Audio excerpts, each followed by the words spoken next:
Me doy cuenta de que existen aquellas personas que se consideran a sí mismas religiosas o espirituales y sin embargo rechazan la participación en la iglesia o aún la necesidad de tal institución.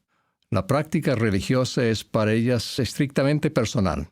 Sin embargo, la iglesia es la creación de aquel en quien se centra nuestra espiritualidad, Jesucristo.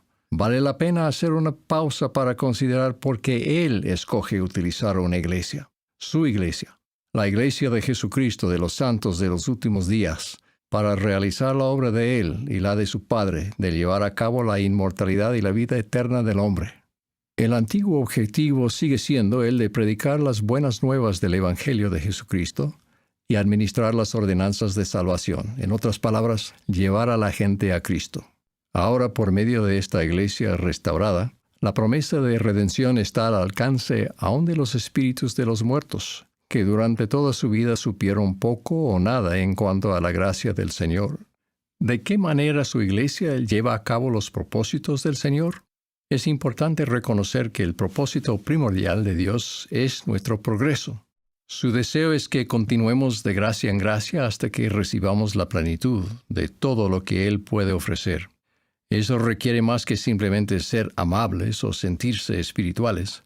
Requiere fe en Jesucristo, arrepentimiento, bautismo de agua y del Espíritu Santo, y perseverar con fe hasta el fin. No podemos lograr esto plenamente al estar aislados, de modo que una de las razones principales por las que el Señor ha creado una iglesia es para crear una comunidad de santos que se apoyen uno al otro en el estrecho y angosto camino que conduce a la vida eterna. Jesucristo es el autor y perfeccionador de nuestra fe. Unirnos al cuerpo de Cristo, la Iglesia, es una parte importante de tomar su nombre sobre nosotros. Al mismo tiempo, los barrios y las ramas de la Iglesia proporcionan una reunión semanal de descanso y renovación, un tiempo y un lugar para dejar al mundo de lado, el día de reposo. Es un día para que se deleiten en Jehová, para experimentar la sanación espiritual que proviene de la Santa Cena y para recibir la promesa renovada de tener su Espíritu con nosotros.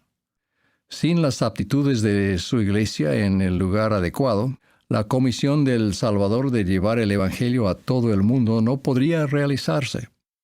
No habría las llaves del apostolado, la estructura, los recursos de la tecnología, los medios financieros, la devoción y el sacrificio de cientos de miles de misioneros para llevar a cabo la obra. La Iglesia puede edificar y poner en funcionamiento templos, casas del Señor, donde se administren las ordenanzas y los convenios esenciales.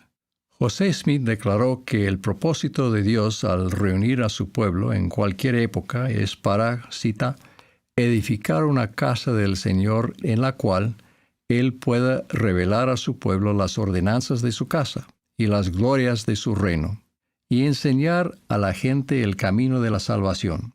Porque hay ciertas ordenanzas y principios que, para poder enseñarse y practicarse, deben efectuarse en un lugar o casa edificada para tal propósito.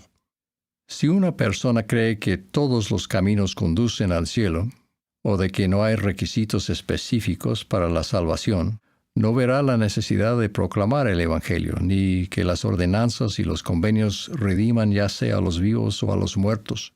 Sin embargo, no hablamos solamente de la inmortalidad, sino también de la vida eterna.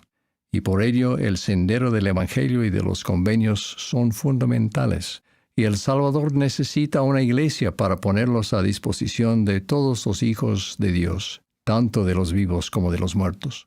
La última razón que mencionaré por la que el Señor ha establecido su iglesia es la más extraordinaria.